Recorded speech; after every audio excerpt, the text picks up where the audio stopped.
Hi guys, welcome back. We are on 10.8. We have done surface areas of a lot of shapes as well as the volumes of those shapes. So we're going to do both of them today for one shape. So we're going to look at the surface area of a sphere and the volume of a sphere. So you guys have seen a sphere. It's like, you know, the sun or the moon, or that's what we generally draw. They're probably not perfectly spherical, but that's kind of what we think of. But a sphere is basically all of the points that are the same distance from the radius. The same distance from the center. And then the radius is that distance from the center to the outside. So that could be going from here to here, or really anywhere here down to these sides. It's a three-dimensional circle-like shape. So the diameter is what goes all the way through the center. They call this biggest circle the middle one. They call that that's not a circle. They call this, it will not draw a circle. Let's see. There we go. They call that the great circle because it is the biggest circle in there. So if you slice that sphere, you'll get a bunch of circles. The cross section or the bread slice, a bunch of circles. If you slice this way, like this, you'll have a bunch of circles. And the biggest one is called the great circle. A hemisphere is if you take a sphere and you just cut it in half. So the way you might have heard that word is the northern hemisphere and the southern hemisphere on the earth. So the top half of the globe and the bottom half, or not really top and bottom, but north and south. So a couple of formulas. The surface area of that sphere, so the area it would take to paint that is just 4 times the area of the great circle. I started researching a lot of reasons why. There's a lot to do with calculus in there, but there's some geometrical reasons why as well.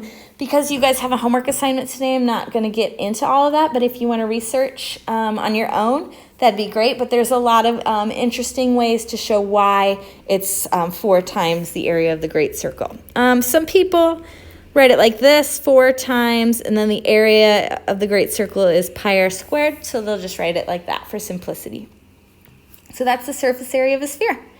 The volume of a sphere, again, I found some other really interesting proofs or explanations of this online if you're interested. But the volume is just 4/3 pi r cubed.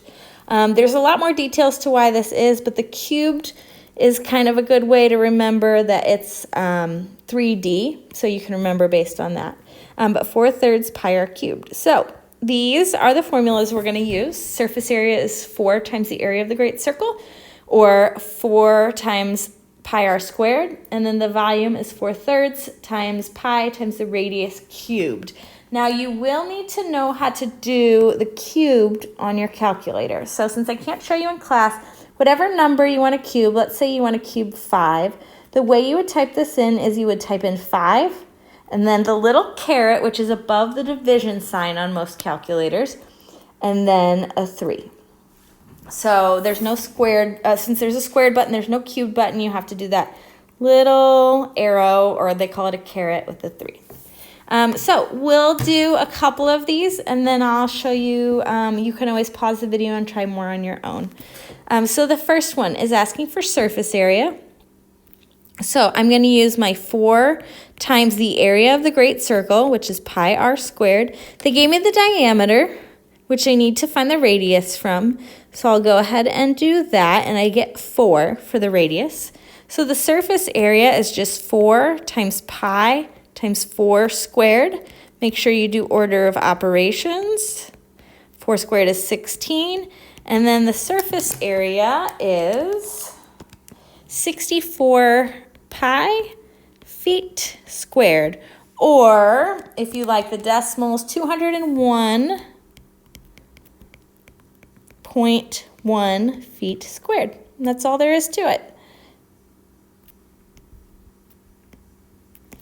Number 2 is the same. They just give you the radius right away.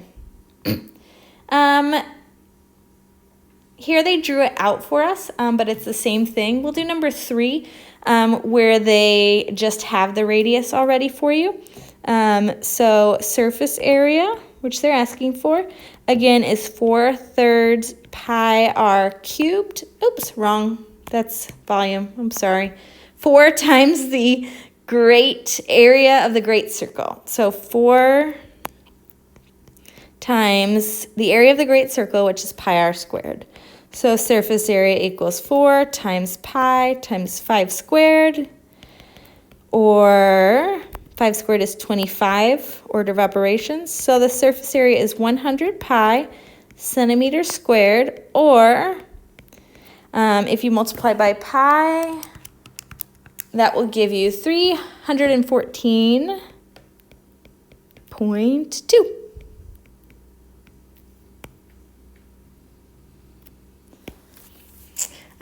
So that's all there is to surface area. If we want to jump over to volume, we can use the volume formula. So volume is 4/3 pi r cubed.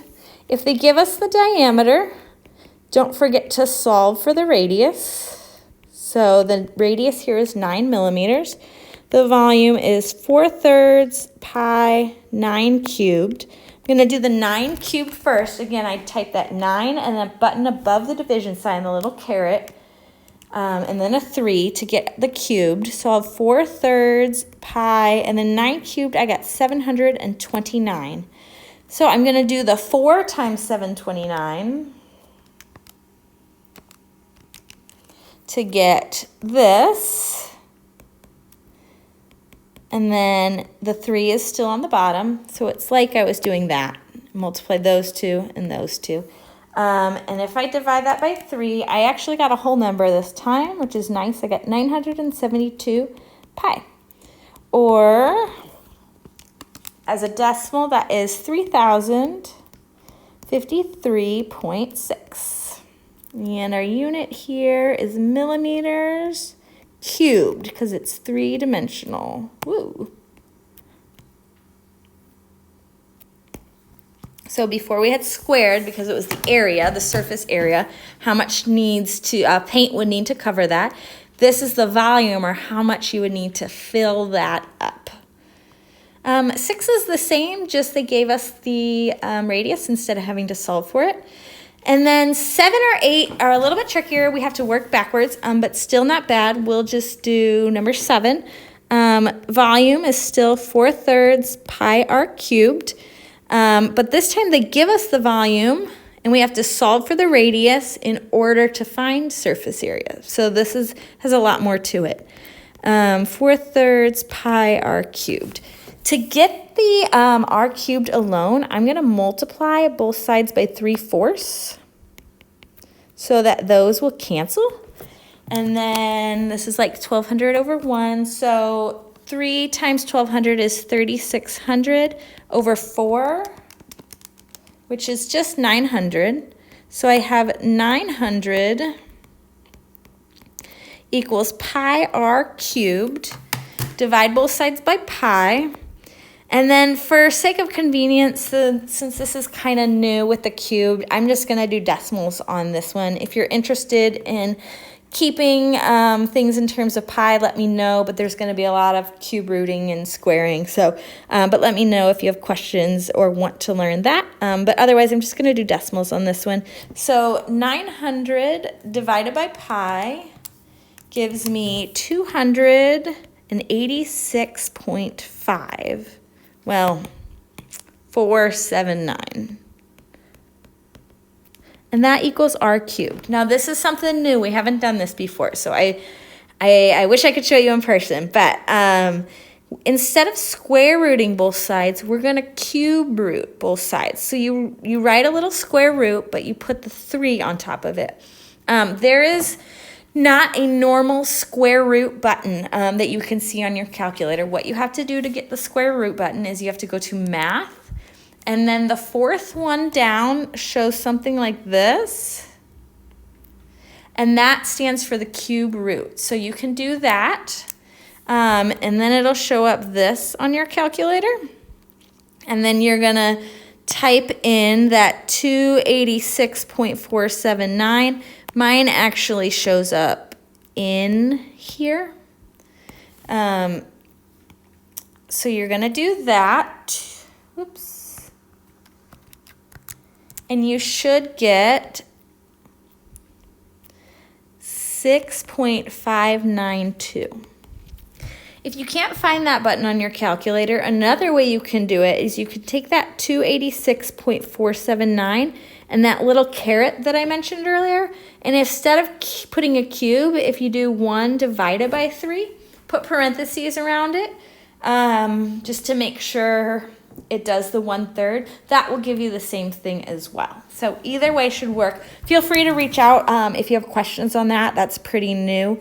Or see if you can find some videos online that show some good visuals and how to explain that. Or just reach out to me. So we got the radius here. In order to then find the surface area, all we have to do is that surface area formula, which is 4 times the area of the great circle, which is pi r squared. And we'll do that. That radius was 6.592. I'll square that first. And I got 43.5. Oh. 0.457. I'm just leaving all the decimals in my calculator, so yours might be slightly off, but it's probably close. Then I multiply that by 4, and I got 173.829 pi.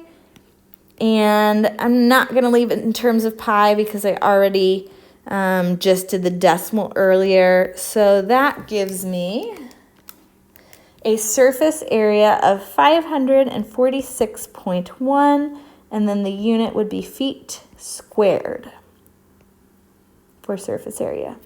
So that's probably our trickiest one.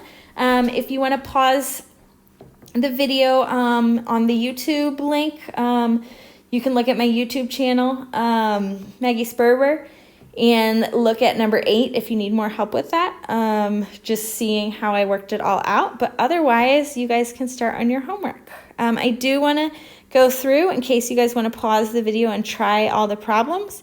Here are them worked out. So here's the question for 1 and 2, and here are their answers. So try not to look at the answers when you pause the video.